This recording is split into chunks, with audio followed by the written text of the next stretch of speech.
Well, it's our 99th harvest here at Crosby Mint Farms, from the gym. I'm sure that those of you that don't know that. It's been a long road to be here. This is the first load. We got 2 loads in the distillery right now. We've got a couple out, probably another 5 or 6 out in the field. We are broken down with the chopper wagon, or the chopper, and we got somebody to come and take a look at that. So we're coming up with creative scenarios as to try to get this harvest done. So it looks, worst case scenario, this 3 wagons that we have right now is all we're going to have for this year, and we'll have to leave the rest in the field. That's the worst case scenario. The best case scenario, we'll pull 1 tractor off, put the other tractor on, and try to make that work just because of the settings and the electrical, but we'll see what happens. I'm very grateful to be here right now. So, wish us luck.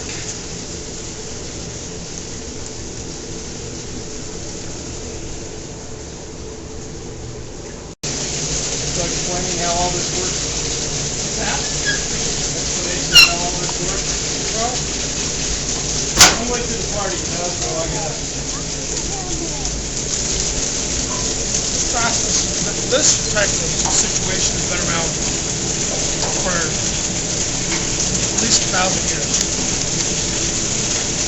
What happens is that we have a boiler creating steam. Okay. Steam is punched through these lines. We have about an acre of mint, about 4,000 pounds of plant matter. Hook that hose up there. And in the bottom of the wagon, there is a hole. We'll turn the steam on. And it'll go throughout the whole wagon like a big pressure cooker. And then after about 25 or 30 minutes, all the steam will get through the load and start to build up pressure. The oil that's stored in the glands of leaves actually get extracted from the plant material and kind of use the steam as a catalyst. And so the steam and the oil go through these condensers. And then inside here we have nothing but a spill full of cold water. So when the steam and the oil come through, it goes through a coil system. Okay. And as it goes through that coil system, it becomes cooler. And then that comes into condensation, it goes back into a liquid. Then the water and the oil will come through here, come into the separator can, and then after, it's kind of like reading it, and how much time is on, then we'll press down the lever, raise the water level, and skim the pure essential oil right off the top. Now, what's interesting about the system, this hasn't changed. Right, this is probably our 2nd or 3rd generation. But I mean, everything's hand touch, opening valves, closing valves, how much steam we put on.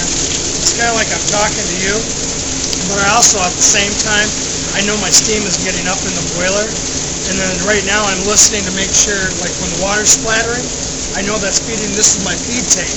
So what that means is that as the boiler creates steam, it's taking cold water from this to feed it. Because rule of thumb as a distiller, as long as you have water in your boiler, nothing else really matters. Because if you don't have water in your boiler, That'd be a bad thing. yeah, it has a bad thing. And then at my left ear is listening to the hum of the boiler because I know it's firing. And then I know there's water going to it and there's a certain hum to it. So it's kind of like, I don't know, it's kind of reading it. Smile while you work.